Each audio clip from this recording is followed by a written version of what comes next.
अति पिछड़ा वर्ग वेलफेयर एसोसिएशन पिछड़ा वर्ग के जागरूक लोगों का एक संगठन है जिसका गठन 20 जून 2017 को हुआ था, जिसका उद्देश्य पिछड़ा वर्ग के लोगों को समाज की मुख्य धारा में जाना है। इसके सिर हमने 2020 में एक मैगजीन का विमोचन किया था जिसमें स्वयं का रोजगार करने वाले लोगों का विवरण पब्लिश किया, क्योंकि यदि किसी व्यक्ति को रोजगार मिल जाता है तो उसका जीवन स्वयं ही सुगम और सरल हो जाता है तथा उसे अन्य किसी के सामने हाथ फैलाने की आवश्यकता नहीं पड़ती है।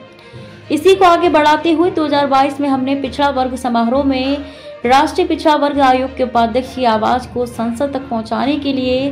वार्षिक सम्मेलन एवं बुजुर्ग सम्मान डॉक्टर लोकेश कुमार प्रजापति जी व अन्य मुख्य अतिथियों को अपना मांग पत्र दिया, जिस पर उन्होंने अपना समर्थन दिया व हमारी मांगों को भारत सरकार को लागू करने के लिए भेजा। इस समय भारतवर्ष में जो भी रोजगार के साधन है, शिक्षित एवं युवा होने के बावजूद भी अपनी योग्यता द्वारा उनकी मदद कर रहे हैं। भारत सरकार की हम लोगों को जागरूक कर रहे हैं और उनका इसमें रेफरेंस एक बहुत बड़ी भूमिका निभाता है। पिछड़ा वर्ग के लोग आर्थिक के अनुसार रोजगार के लिए संघर्ष कर रहे हैं, उसमें हमारा संगठन रेफरेंस के पिछड़ा वर्ग के जाथान के लिए जो सरकारी योजनाएं चल रही हैं उनके बारे में लाभ दिलवाने में मदद कर रहे हैं। पिछड़ा वर्ग का व्यक्ति आर्थिक रूप से सक्षम न होने के कारण उच्च शिक्षा ग्रहण नहीं कर पा रहा है। इसके लिए हम केंद्र और प्रदेश सरकार से उनके लिए ऐसी वैकल्पिक व्यवस्था बनाने के लिए मांग कर रहे हैं कि उनकी शिक्षा का खर्चा समाज कल्याण विभाग शिक्षण संस्थाओं को दे। पिछड़ा वर्ग के सामाजिक सशक्तिकरण के लिए भारत सरकार ने जो 27% आरक्षण की व्यवस्था शिक्षा रोजगार में की है, हम उसे लोकसभा,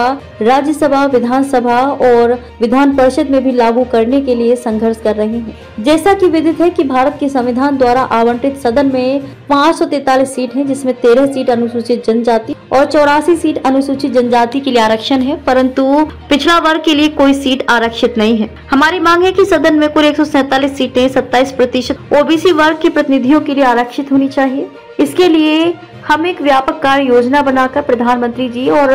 महामहिम राष्ट्रपति जी को पत्र लिख रहे हैं, जिसमें समाज के वरिष्ठ नागरिक हमारा सहयोग कर रहे हैं और विगत वर्षों की तरह इस बार भी संगठन का वार्षिक सम्मेलन एवं पिछड़ा वर्ग प्रतिभा सम्मान समारोह का आयोजन 10 नवंबर को दिन रविवार स्थान सामुदायिक भवन सेक्टर 53 नोएडा में किया जा रहा है, जिसमें आप सभी सादर आमंत्रित हैं।